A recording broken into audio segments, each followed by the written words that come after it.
Hello students, आज हम शुरू करेंगे हमारा जो 9th साइंस है उसका लेसन नंबर 10 गुरुत्वाकर्षण बल, और जिसको इंग्लिश में हम ग्रेविटेशनल फोर्स बोलते हैं। सिंपली कई बार हम ग्रेविटी भी कह सकते हैं। तो जो हमारी हरियाणा बोर्ड की बुक है और एनसीईआरटी की बुक है, दोनों बुक एक ही बुक है हमारी, सेम है। तो उसमें जो टॉपिक दिए गए हैं उनको हम क्लियर करेंगे बारी बारी, जो जो टॉपिक दिए गए हैं। तो हमारा जो आज का टॉपिक है गुरुत्वाकर्षण बल। देखिए, हमने अभी तक कई बलों के बारे में पढ़ा है। घर्षण बल के बारे में पढ़ा पहले आपने, और फिर हमें घर्षण बल में भी कई तरह के लोटनिक घर्षण, स्थैनिक घर्षण, वो बातें हमने अभी डिस्कस की थी। जो हमारा पिछला चैप्टर था, बल और गति के प्रकार में हमने एक्सप्लेन किया था। देखिए, गुरुत्वाकर्षण बल जो है एक ऐसा बल है जो हमारे ब्रह्मांड के हर कण में पाया जाता है। हमारा जो यूनिवर्स है, ब्रह्मांड है, उसके हर कण में ये बल पाया जाता है, जो गुरुत्वाकर्षण बल है। और गुरुत्वाकर्षण बल जो है एक सार्वभौमिक बल भी बोलते हैं इसको। सार्वभौमिक का मतलब जो हर जगह पाया जाता है, हर कण में विद्यमान है, और इसमें सिर्फ अट्रैक्शन होती है, रिपल्सन नहीं होती। अट्रैक्शन का मतलब ये दो बॉडी के बीच में लगने वाला बल है, और दोनों आप एक दूसरे को जो है ये आकर्षित करती हैं। जैसे चुंबकीय बल होता है वो तो प्रतिकर्षित भी करता है और आकर्षित भी करता है, मतलब खींचता भी और धकेलता भी है। और हमारे जो दूसरे चार्ज होते हैं, इलेक्ट्रोस्टैटिक चार्ज होते हैं, वो भी पॉजिटिव और नेगेटिव होते हैं। लेकिन गुरुत्वाकर्षण बल हमारा पॉजिटिव नेगेटिव वाली बात नहीं है। तो ये सिर्फ हम अट्रैक्शन में लेकर चलते हैं। तो चलिए हम शुरू करते हैं हमारा जो चैप्टर है गुरुत्वाकर्षण। और गुरुत्वाकर्षण में सबसे पहले हमारा यही है, गुरुत्वाकर्षण बल क्या होता है। तो आप देख रहे हैं आपका अपना चैनल physics.edu.rajendra। चैनल को लाइक भी कीजिए और सब्सक्राइब भी कीजिए, ये आपका अपना चैनल है। देखिए, गुरुत्वाकर्षण क्या है और ग्रेविटी क्या है, इसके बारे में हम पढ़ेंगे। तो चलिए हम शुरू करते हैं हमारा चैप्टर, गुरुत्वाकर्षण क्या है। देखिए, अभी हमने बात की थी हमारे ब्रह्मांड की जितनी भी वस्तुएं, सभी वस्तुएं A to Z जितनी वस्तुएं हैं, सभी एक दूसरे को अपनी ओर खींचती है एक विशेष बल के द्वारा। मतलब जैसे ये कोई बॉडी है और ये कोई दूसरी बॉडी है, तो ये बॉडी इसको अपनी ओर खींचती है और ये इसको अपनी ओर खींचती है। मतलब दोनों बॉडी एक दूसरे को अपनी ओर खींचती है। जिस तरह चुंबक के हमारे पास विपरीत ध्रुव होते हैं ना, नॉर्थ और साउथ, वो एक दूसरे को खींचते हैं, या साउथ और नॉर्थ, तो वो एक दूसरे को खींचते हैं। तो हमारा जो घर्षण बल है उसमें ये बात नहीं होती, वो सिर्फ विरोधी बल होता है। और इलेक्ट्रोस्टैटिक में भी यही होता है हमारे पास, उसमें जो है आकर्षण भी होता है, प्रतिकर्षण भी होता है, लेकिन गुरुत्वाकर्षण बल में सिर्फ खींचती है एक वस्तु दूसरी वस्तु को अपनी ओर। प्रकृति की इस प्रक्रिया को ही गुरुत्वाकर्षण बल कहते हैं। अतः हम कह सकते हैं कि गुरुत्वाकर्षण बल जो है एक ऐसी घटना है हमारी नेचर की, हमारी प्रकृति की, हमारे ब्रह्मांड की एक ऐसी शक्ति है जिसकी सहायता से एक मास का मतलब सहती यानी कि द्रव्यमान, किसी दूसरे मास को यानी कि द्रव्यमान को अपनी ओर खींचने का प्रयत्न करता है। मतलब हर बॉडी दूसरी बॉडी को अपनी ओर खींच रही है।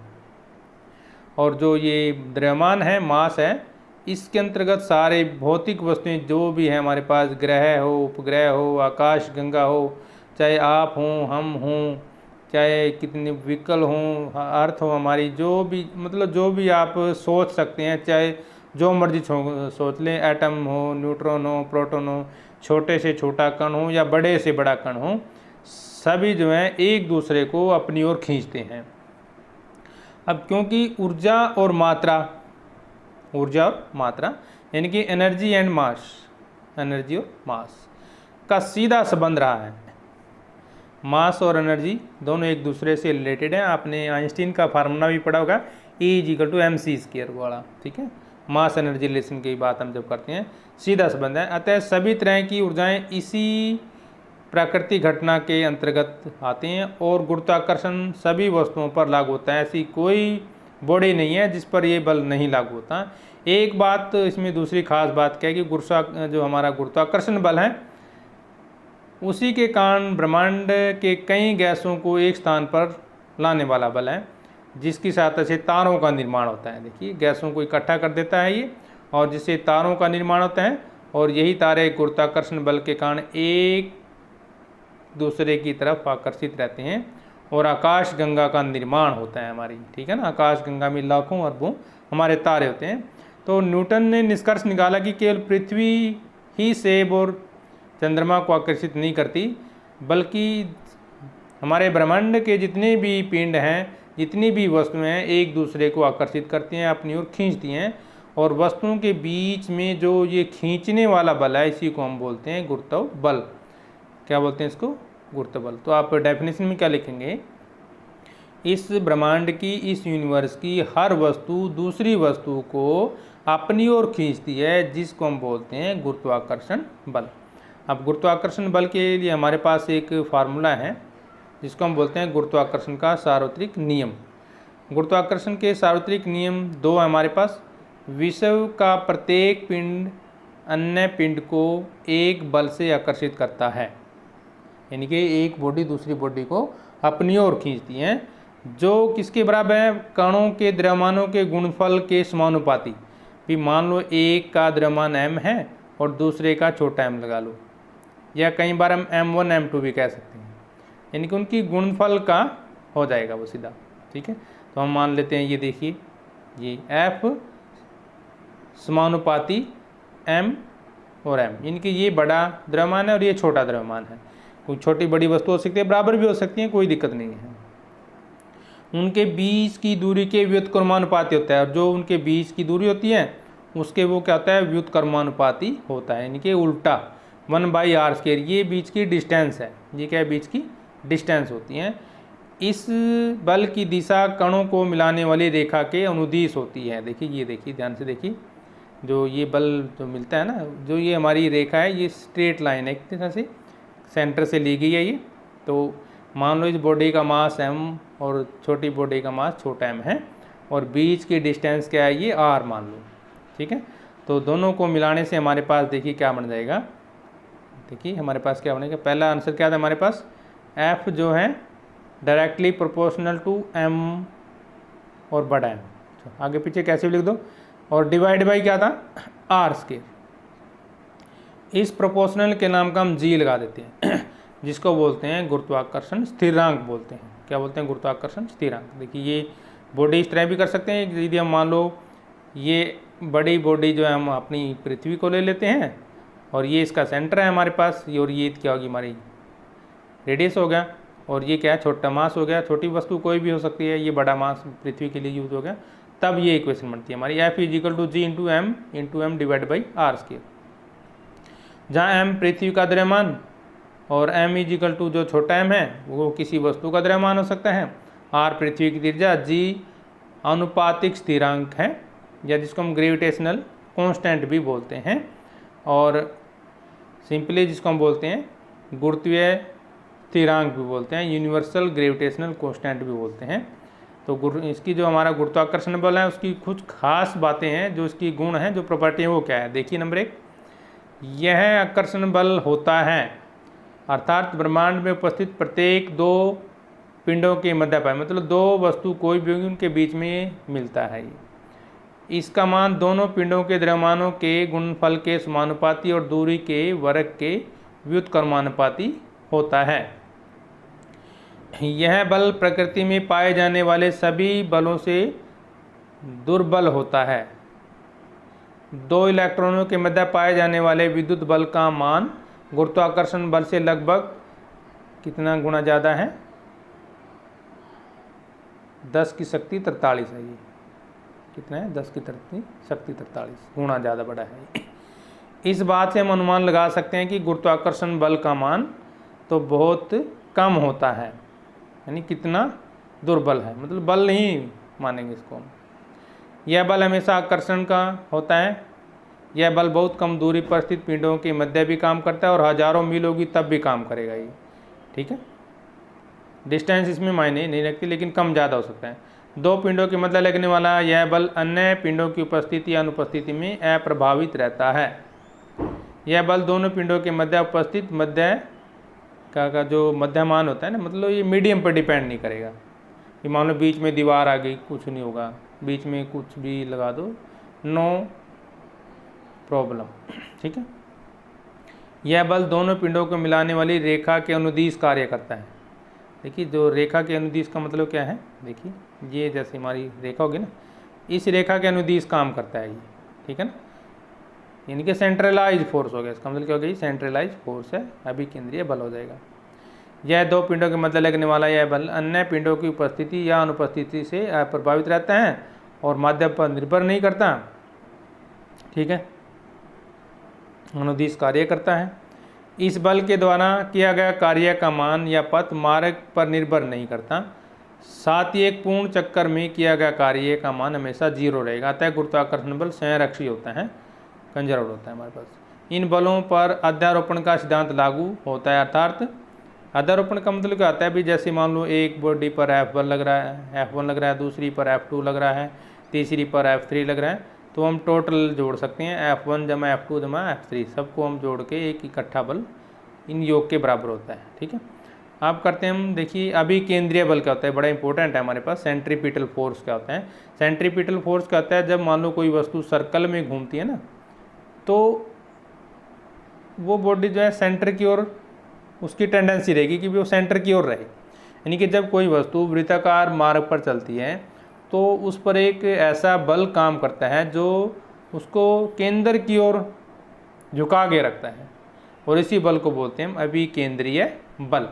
तो जैसे मान लो आप कोई एक रस्सी लोगे, रस्सी के एक सिरे पर आप पत्थर बांधते हो और उसको घुमाते हो ना, तो वो एक तरह से सेंट्रीपिटल फोर्स का काम करता है। जो आपका जो हाथ है ना वो सेंटर में आ गया, जैसे ही वो पत्थर घूमता है तो वो सेंटर की ओर उसका झुकाव रहेगा, इसलिए वो वृत्ताकार पथ में गति करने लग जाता है। देखिए दिखाया गया जो सेंट्रीपिटल फोर्स है, यानी कि हमारे पास जो अभी केंद्रीय बल है वो सेंटर की ओर काम करता है, ये फिगर में दिखा रहे हैं ना, तो ये हमेशा सेंटर की ओर डायरेक्टेड होता है। जब किसी वस्तु को वृत्ताकार पथ पर गति कराई जाती है तो वह वस्तु वृत्ताकार मार्ग के केंद्र के विपरीत दिशा में एक बल का अनुभव करती है, जिसे आप केंद्रीय बल कहते हैं। किसी पिंड के तात्क्षणिक वेग के लंबवत दिशा में गति पथ का जो होता है ना कि केंद्र को लगने वाला बल अभी केंद्रीय बल होता है। अभी केंद्र बल के कारण पिंड वक्र पथ पर गति करती है, न कि रैखिक पथ पर। उदाहरण के लिए वृत्तीय गति का कारण अभी केंद्रीय बल ही है। मतलब देखिए कोई भी बॉडी वृत्ताकार, ये देखिए ये बॉडी हमारे पास, तो ये बॉडी जो है एक हमारे सर्कल में मूव करती है, तो ये इसका झुकाव हमेशा इस तरह से रहता है, तो यानी कि वो सेंटर की ओर आने की कोशिश करती है, ये इसके टेंजेंट में हो जाएगा। ठीक है ना, तो ये इस तरह से मूव करती है, तो ये इस साइड जो लगेगा वो हमारे पास अभी केंद्रीय बल होगा, और जो बाहर की ओर होगा वो सेंट्रीफ्यूगल फोर्स होता है हमारे पास। ठीक है, ये देखिए आप इस चित्र में भी देख सकते हैं ध्यान से, पाथ ऑफ इनर्शिया हमारे पास ग्रीन कलर में आ जाएगा, और सेंट्रीफ्यूगल फोर्स हमारा रेड कलर में है, और ब्लू कलर में हमारे सेंटर ऑफ रोटेशन दिखाई, इनके सेंट्रीपिटल फोर्स हो जाएगा। और जो ब्लैक कलर में है ये हमारे पास ये क्या हो जाएगा, पाथ ऑफ दी बाल, कोई बाल घूम रही है, तो ये इस तरह से होगा। अब करते हैं अब केंद्रीय बल सेंट्रीफ्यूगल फोर्स। जो ये फोर्स हमेशा किसी बार की ओर लगता है, होता तो ये भी वृत्ताकार में ही है। किसी गोलाकार पथ पर तीव्रता से गति करने वाला वस्तु पर केंद्र से बाहर को लगने वाला बल अपिकेंद्रीय बल कहलाता है। इसे सन 1959 में क्रिस्टियन हॉगन्स द्वारा परिभाषित किया गया था, उसने इसकी डेफिनेशन दी थी। तो देखिए ये बल कहाँ लगता है, ये बाहर की ओर लगता है। एग्जाम्पल देखिए, आपने मौत का कुआं देखा होगा ना, सर्कस देखी होगी किसी ने, बाइक सवार जो है कुएं में चारों ओर चक्कर काटता है लेकिन वो नहीं गिरता, तो उसी बल के कारण वो नहीं गिरता। देखिए जब कोई बाइक सवार कुएं की दीवारों पर गति करता है तो अभी केंद्रीय बल लगाया जाता है। पहले तो उस पर कौन सा लगेगा बल, अभी केंद्रीय लगेगा, जबकि सवार द्वारा बाहर की ओर अब केंद्रीय बल लगता है। मतलब एक तो अंदर की ओर बल लग रहा है और एक लग रहा है बाहर की ओर, जो इन दोनों यानी कि बाइक और सवार को बचाता है। दो बल उस पर काम कर रहे हैं ना, इसलिए वो नहीं गिरता। हमें लगता है भी कहीं गिरना चाहिए लेकिन नहीं गिरेगा, क्योंकि दोनों बल उस पर काम कर रहे हैं। गोल झूले में झूल रहे लोग अपकेंद्रीय बल के कारण बाहर की ओर जाते हैं। देखा कभी, जैसे झूला होता है ना, तो जैसे झूला नीचे की ओर आएगा ना तो झूला एकदम बाहर की ओर निकलता, तो उस बल के कारण अपकेंद्रीय बल है जो उसको बाहर की ओर धकेलता है। लेकिन सेंट्रीपिटल फोर्स भी लगता है, वो अंदर की ओर धकेलता है, जिससे उसमें बैलेंस बना रहता है। कार रेस में दौड़ रही कार जब तीव्रता से मोड़ पर मुड़ती है तो ड्राइवर को ऐसा लगता है कि वह दरवाजे से बाहर गिर जाएगा, यहाँ पर भी अपकेंद्रीय बल को ध्यान में रखते हुए इन मोड़ों पर सपाट की बजाय बाहरी सिरे थोड़ा सा उठाया जाता है। देखोगे ना सड़क यदि आपने देखी होगी ना, जैसे जब मुड़ती है तो एक साइड से वो ऊंची होती है ऐसे, और अंदर की साइड से झुकी होती है। आपने देखेंगे ना सड़कों के मोड़ भी ऐसे होते हैं, वो इसलिए होते हैं ताकि उनका बैलेंस बन जाए, ठीक है ना। देखिए हम जो दूध बिलोते हैं डायरी में, इस पर भी, इस सिद्धांत पर भी यही प्रयोग करते हैं। दूध से जब हम मक्खन निकालते हैं ना, तो उसको वृत्ताकार पथ में घुमाया जाता है, तो उसमें भी दो फोर्स काम करते हैं।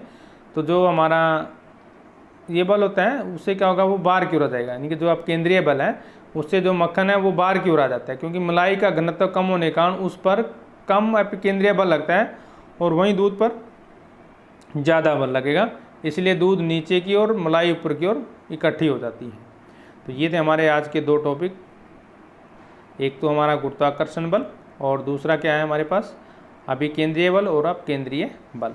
तो गुरुत्वाकर्षण बल क्या होता है एक बार हम रिवाइज करा देते हैं। गुरुत्वाकर्षण बल वह होता है, 3 ही पॉइंट आपने याद करने 9वीं के सिलेबस में।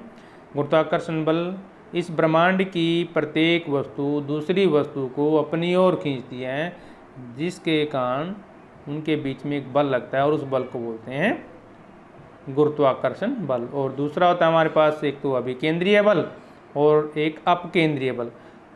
अभिकेंद्रीय बल वस्तु को सेंटर की ओर झुका के रखता है, जब यानी कि कोई वस्तु वृत्ताकार पथ में घूमती है तो एक बल सेंटर की ओर काम करता है, केंद्र की ओर काम करता है, जिसको हम बोलते हैं अभिकेंद्रीय बल। और वही वस्तु जब सेंटर में घूमती है, मतलब वही सेम वस्तु, और एक बल और लगता है जो बाहर की ओर लगता है, तो उसको हम बोलते हैं अपकेंद्रीय बल। तो ये 3 बल हैं हमारे पास, तो इसको अच्छे तरीके से याद कर लीजिए। तो नेक्स्ट वीडियो के लिए हम जल्दी हाजिर होंगे आपके सामने, तब तक हम लेते हैं आपसे इजाज़त। जय हिंद।